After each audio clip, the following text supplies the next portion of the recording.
నినివే పట్టణానికి వెళ్ళమని చెప్పినటువంటి దేవుడు ఆ నినివే పట్టణానికి యోనా వెళ్ళాడు.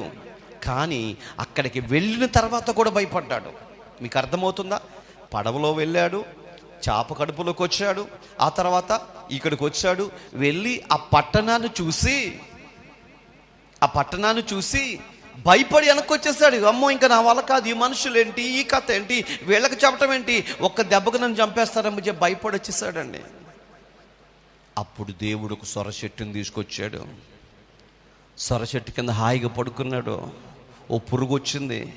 ఆ పురుగు ఆ సొర చెట్టుని తినేసింది, చచ్చిపోయింది, ఎండిపోయింది. లేచాడు.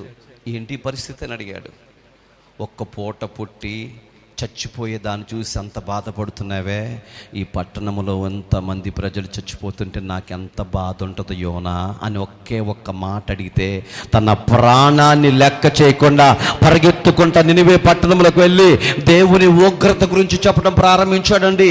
ఈయన ఒక్కడే వెళ్ళలేదండి, ఇతనిలో దేవుని బాధ ఉందండి.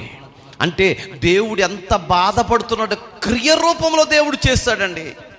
అప్పటికప్పుడే సొరచెట్టు పుట్టి సొరచెట్టు చచ్చిపోతే ఈ వ్యక్తికి ఎండ పడుతుంటే బాధపడుతున్నాడే. అది నా దగ్గర ఆ స్క్రీన్లో ఉందండి. చక్కగా చూస్తుంటే ఆ పందిరి వేసుకుంటాడు కర్రలతో, ఆ కర్రలు మొత్తం పడిపోతే చెయ్యి ఎందుకు అని చెప్పి బాగా ఇసుక్కుంటాడు. ఇలా పడుకోగానే మెల్లగా సొరచెట్టు ఎలా వచ్చేసి కమ్మెత్తే, వావ్ చాలా బాగుంది, దేవుడు నన్ను విడిచిపెట్టలేదని సంతోషపడతాడు. 2 నిమిషాలు కళ్ళు మూసుకోగానే ఆ సొరచెట్టు చచ్చిపోయింది.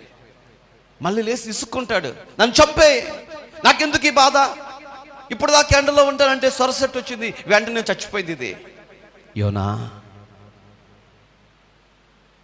సొరచెట్టు విషయంలో ఒక్క పూట చచ్చిపోతేనే ఇంత బాధపడుతున్నావే, ఆ సొరచెట్టు నీకు ఇచ్చింది నీకు ఒక్కడికే, 1,20,000 మంది చచ్చిపోబోతున్నారు, వాళ్ళు నా పిల్లలయ్యా, నాకెంత బాధ ఉంటుందో నువ్వు గుర్తించావు అనగానే ఒక్కసారిగా తన మైండ్ గర్రం తిరిగి వచ్చిందండి.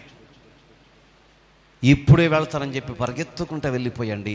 ఆ ఒక రోజు చెప్తే ఆ పట్టణ ప్రజలందరూ కూడా దేవుని వైపు తిరిగారు. అంటే దేవుని బాధ నీకు అర్థమైతే తప్ప సువార్త నువ్వు చెప్పలేవు. ఈరోజు నువ్వు అర్థం అవ్వాల్సిన దేవుని గుండెలో ఉన్న బాధ ఏంటో నీకు అర్థం అవ్వాలి.